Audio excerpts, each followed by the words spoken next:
오늘 본문 이사야 53장은 굉장히 중요한 말씀입니다. 바로 신약은 이 이사야 53장을 메시아가 오시는 그런 예언으로 보고 있습니다. 우리는 그 어떤 성경 말씀을 해석할 권위가 없지만은 성경은 성경으로 해석이 되어집니다. 신약의 저자들은 구약을 많이 인용했는데 바로 이사야 53장은 예수 그리스도께서 오심에 대해서 아주 구체적으로 예언되어 있는, 그리고 신약에서 인용되어 있는 그런 말씀들입니다. 그런데 오늘 그 메시아, 이스라엘 백성들을 모든 압제에서 구원할 그 메시아에 대한 얘기가 오늘 본문인데, 오늘 본문에 보면은 여호와의 종이 나옵니다. 그래서 53장은 여호와의 종, 고난받는 종에 대한 얘기입니다. 근데 여호와의 종을 그리되 오늘 본문에서 그리는 여호와의 종은 어떤 힘이 아주 강한 그런 종이 아닙니다. 당시의 상식, 그리고 지금도 마찬가지죠. 무엇인가 우리를 구한다라고 생각하면, 우리나라가 경제가 어렵다 생각하시면은, 여러분, 우리나라의 경제를 구해준다 이렇게 했을 때 어느 나라가 떠오르십니까? 우리나라의 경제를 구해줄 수 있는 나라. 그렇게 하면은 뭐 미국이나 중국이나 이런 강대국이 떠오르고 경제적으로 풍요한 나라가 떠오르지, 이름 들어보지도 않고, 그리고 저기 아프리카나 연약한 그러한 나라가 떠오르지는 않는 거죠. 그런데 오늘 성경은 그렇게 말하는 거예요. 이스라엘을 구할 그 메시아를 이야기하는데, 오늘 본문은 메시아에 대해서 이렇게 말하죠. 2절 3절을 딱 보시면, 연한 순 같고 마른 땅에서 나온 뿌리 같아서 고운 모양도 없고 풍채도 없다. 구원할 자인데 어떤 구원할 만한 그런 자격을 말하는 것이 아니라 그렇지 않을 얘기들만 하는 것입니다.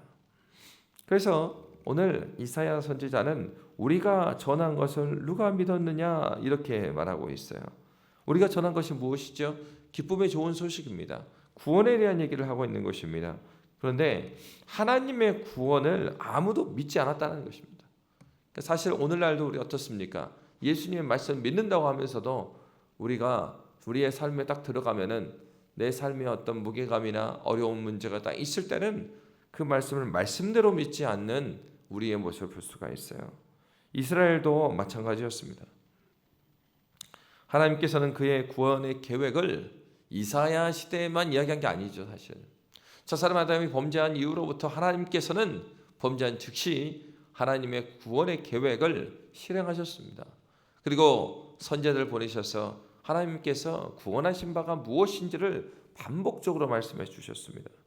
그럼에도 불구하고 오늘 본문은 이스라엘 백성들이 이를 체험하지 못했다라고 말합니다.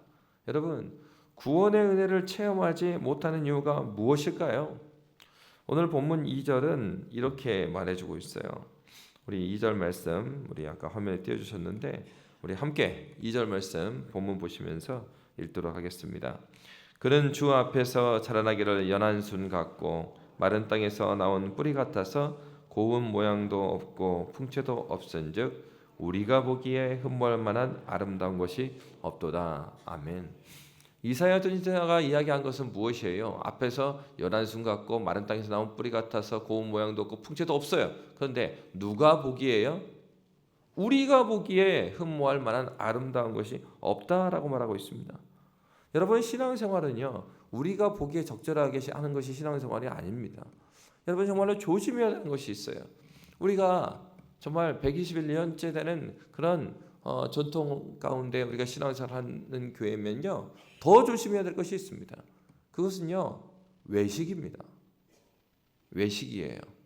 신앙생활을 어떻게 하느냐? 우리가 보기에 적절하게 하시는 거예요. 사람들 보기에. 야님께서 인사 잘해야 돼. 왜요? 원래 인사를 잘해야 돼. 그리고 하나님 앞에서 내가 그리스도인이기 때문에 내가 알지 못하는 사람도 저 사람도 하나님의 은혜 가운데 있는 주님의 지체니까 인사를 해야지. 이렇게 하는 게 아니고 뭐라고 그럽니까? 어떻게 연결되는지 몰라. 말 조심하고 모두 인사하고 다녀. 누구 보기에 좋게 하는 거예요? 우리 보기에.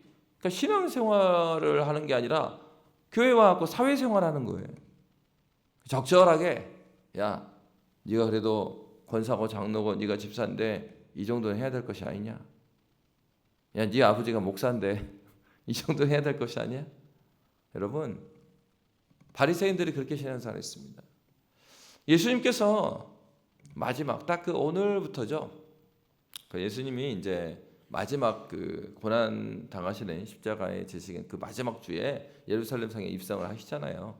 그러면서 매일매일 이제 화 있을진저 그런 말씀을 전하십니다. 대상이 누구였습니까?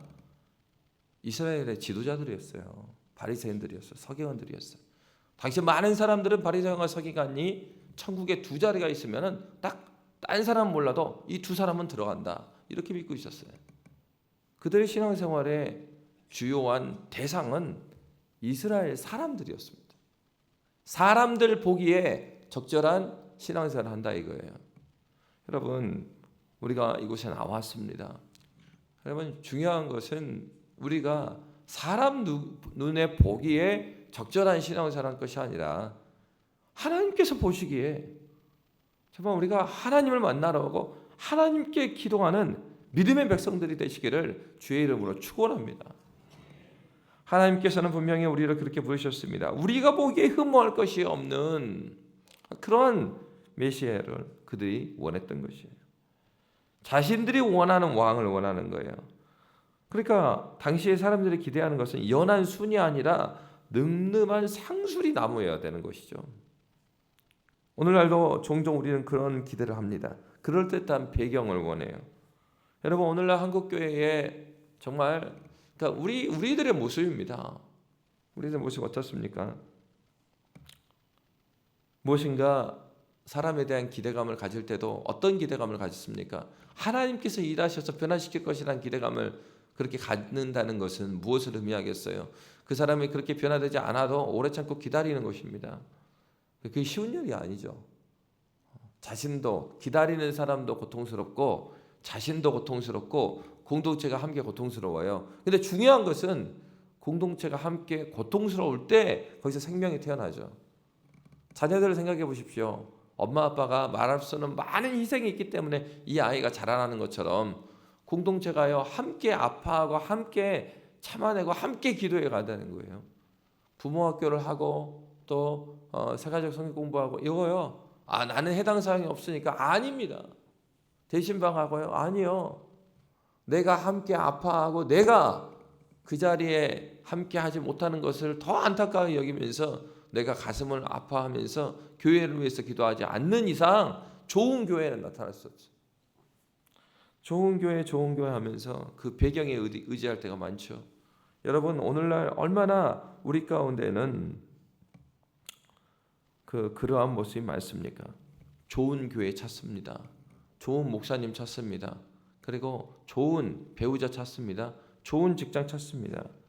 근데 그 좋음의 근원 되시는 그 기준이 하나님께서 보시기에 좋은 것이 아니라 우리가 보기에 좋은 걸 찾아다니는 거예요. 겉으로는 굉장히 교회를 위한 것 같지만은 그 교회를 위한 것 같은 마음 가운데 자기의 욕망을 딱 집어넣고 좋은 교회 누구한테 좋아요? 나한테 좋아야 좋은 교회다. 좋을 수가 없습니다. 좋은 목사님 누구한테 좋아야 돼요? 자기한테 좋아야 돼요. 좋은 구역장 누구한테 좋아야 돼요? 자기한테 좋아야 돼요. 성경은 지금 그 얘기를 하고 있는 거예요. 여러분, 예수를 닮아간다는 것은 우리가 보기에가 깨지는 과정이에요. 우리가 보기에가. 이게 오늘 2절에 나와는 우리가 보기에. 그래서 하나님께서는요. 정말 그렇습니다, 여러분. 여러분의 삶에 있어서 왜 하나님은 나에게 계속적으로 이러한 어려움을 주시는가? 이런 질문이 된다면 반대로 생각하셔야 합니다. 하나님의 관심은요. 우리가 세상에서 말하는 잘 먹고 잘 사는 데 있지 않으세요? 전혀 없습니다. 여러분, 그러니까 번짓을 잘못 찾으신 거예요. 잘 먹고 잘 사시려면은 저기 장사 잘하는 누구 쫓아가서 배우십시오. 하나님께서 원하시는 것은요, 우리가 하나님 앞에서 온전해지는 겁니다. 주님 보시기에 온전해진 거예요. 이 세상에 보기에 온전한 게 아니고 우리가 보기에 장로감이고 권사감이고 목사감이고 우리가 보는데 하나님은 그 관심이 없어요. 그 관심은 하나님 보시기에, 하나님이 보시기에 합당한 사람이 되는 것이 우리 주님의 관심입니다. 그런데 여러분, 하나님 보시기에 합당하지 않은 부분을 이제 교회 나온 사람도 있지만은 교회 오래 다닌 사람은 그런 게 없나요? 오히려 교회 오래 다닌 사람들은요 더 어려운 것이 있습니다. 왜요? 외식이 있어서 그래. 내 안에 몸에 배어 있는 게 있어요. 이 중심은 그렇지 않으면서 이 몸에 배어 가지고 그것이 신앙생활이라는 착각을 가져. 내가 얼마나 많은 목사님을 모셨는 줄 알아? 내가 얼마나 말씀을 들었는 줄 알아? 교만이죠. 여러분, 우리는요 죽을 때까지 하나님 말씀을 붙들지 않으면 살 수 없는 존재예요. 하나님 앞에서 예수를 따라가되 자기를 부인하는데 언제까지요? 그 나라 가기까지 자기를 부인해도 이 죄라는 놈은 우리 가운데 철저히 달라붙어 있단 말이에요. 여러분, 그러므로 우리는 매일매일 십자가의 현재적인 은혜를 간절히 바라야 합니다. 왜요? 주님의 은혜가 아니면 이 죄가 깨어질 수가 없기 때문에 그래요. 우리의 자존심 이거 무너뜨리는 거 얼마나 힘듭니까? 직장생활을 하는데 자존심 가지고 직장생활 할 수 있어요? 돈벌이를 하는데 거래처를 만나는데 내 자존심 세워가면서 일할 수 있습니까? 여러분, 세상 일도 자기의 자존심을 모두 내려놔야 뭐가 돌아갑니다. 예수 믿는 것은 더하지 않겠습니까? 물리적인 어떠한 강압이 없어요. 그러면 하나님의 은혜가 내 지성과 나의 정서와 나의 의지를 붙들어 주시지 않으면 우리는 우리의 실체를 못 봅니다. 여러분, 성경은 분명히 말하고 있습니다. 오늘날 내가 만든 메시아 그거를 못 박아야 합니다. 그러니까 내가 만든 좋은 교회, 내가 만든 좋은 목사님, 내가 만든 좋은 직장, 내가 만든 좋은 학교, 아니요. 하나님께서 뜻이 있으셔서 그 직장에, 그리고 그 학교에, 그리고 하나님께서 우리 교회에 하나님께서 모으고 계셨어요. 그러면 우리의 관심은 우리를 부르신 그 하나님을 향한 관심으로 바뀌어야 되는 거죠. 이스라엘 백성들은 자신들이 원하는 그러한 메시아를 원했습니다. 이스라엘에게 그래도 이 정도는 우리한테 맞아야 되지 않는가? 그 메시아 개념의 중심에 이스라엘 백성들의 욕망이 있었습니다. 다윗과 같이 용맹하고 권력이 있고 존경받을 만한 존재여야 되지 않는가? 제자들에게도 예수님에 대해서 자신들의 그림이 있었습니다. 부활하신 예수님, 하나님 나라의 일을 40일 동안 가르쳤음에도 불구하고 그들은 주님, 이스라엘 나라를 회복하실 그때가 언제입니까? 부활하신 예수님한테 물었던 게 그거예요. 그들이 부활하신 예수님이 마지막까지 찾았던 것은 이스라엘의 왕국을 찾았어요. 예수님은 하나님 나라를 가르치는데, 여러분, 우리는 그러므로 하나님 말씀으로 돌아가야 돼요. 주님의 말씀을 사랑하셔야 합니다. 말씀을 읽을 때 그냥 읽는 것이 아니라 집중하여서 하나님께서 나에게 주신 말씀이 무엇이고 성경이 우리에게 제시하는 구원의 메시지의 그 관점이 무엇인가? 나의 상황에 따라 성경 읽는 것이 아니라 성경을 바라보는 바른 시각을 세워나가는 것. 그렇습니다. 구원의 문제도 기준은 내가 아니라 그리스도 예수, 우리 주 예수 그리스도 하나님을 바라봐야 합니다. 하나님의 구원 계획은 그 메시아를 보내신 것이었어요. 2절 말씀을 보니까 그는 주 앞에서 자라나기를 연한 숨 같고 마른 땅에서 나온 뿌리 같아서 고운 모양도 없고 풍채도 없은즉 우리가 보기에 흠모할 만한 아름다운 것이 없도다. 아멘. 우리가 만들어낸 모양은 고운 모양입니다. 풍채입니다. 훌모할 만한 아름다움을 원했어요. 하나님께서는요, 주 앞에서 자라나기를 원하셨어요. 그렇습니다. 주 앞에서 자라난다는 것, 주께서 이루실 것을 말씀하시는 것이죠.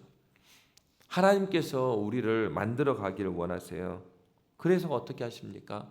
우리가 원치 않고 놓지 않은 거, 그거 계속 건드리시는 거예요. 그거 빨리 놓으라고. 왜 계속해서 고통과 어려움이 옵니까? 우리가 온전해지려면 그거 내가 꼭 붙들고 있는 걸 놔야 되거든요. 그건 놓고 누구 잡아야 됩니까? 주님이서 붙잡아야 돼요. 근데 요거 안 한다고요. 이걸 계속 붙들고 있으니까 이건 놓게 하시려고 하니까 그게 어때요? 그게 고통스러운 거죠. 아이가 그러니까 쓸데없는 고집을 가지고 있어. 그럼 이 고집 꺾어줘야 돼요. 고집 자체가 나쁜 것은 아니겠죠. 왜? 그 고집이요. 그리스도 예수를 만나면 예수 붙드는 고집이 되면 하나님께 쓰임 받습니다. 그러니까 모든 욕심과 모든 고집이 잘못됐는가? 아니요.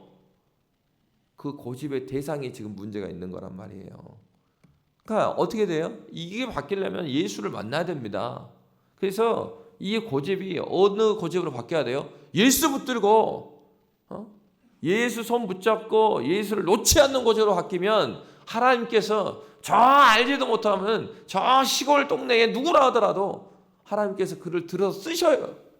왜요? 그가 예수 손 붙잡지 않는 걸 보셨으니까 하나님께서 쓰실 만한 것을 보낼 수 있는 것입니다. 그렇지 않으면 어때요?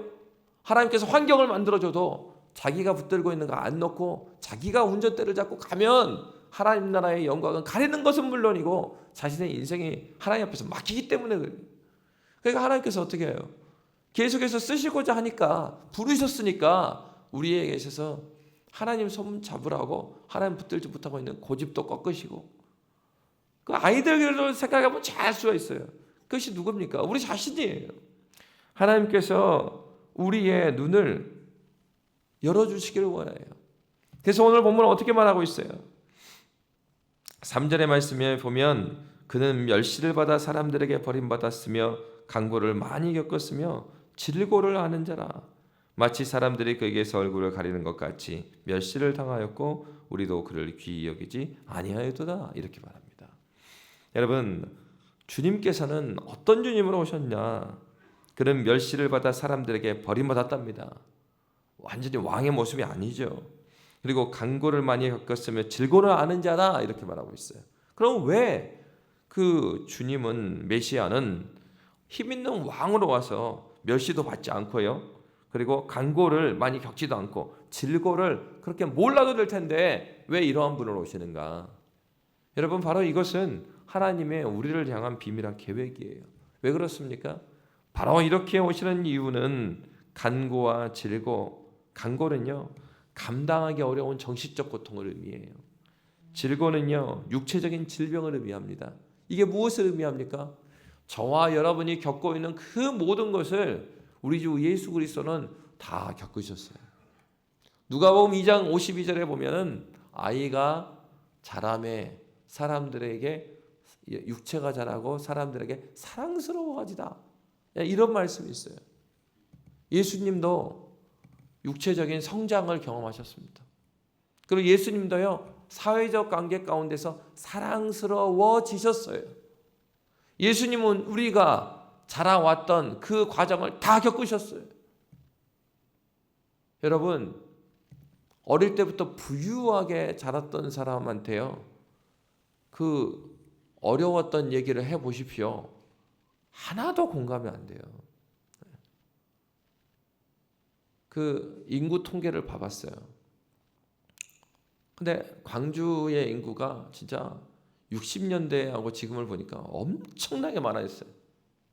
사실은 60년대만 해도 광주, 나주, 이렇게 목포, 여수 큰 차이가 나지 않았더라고요.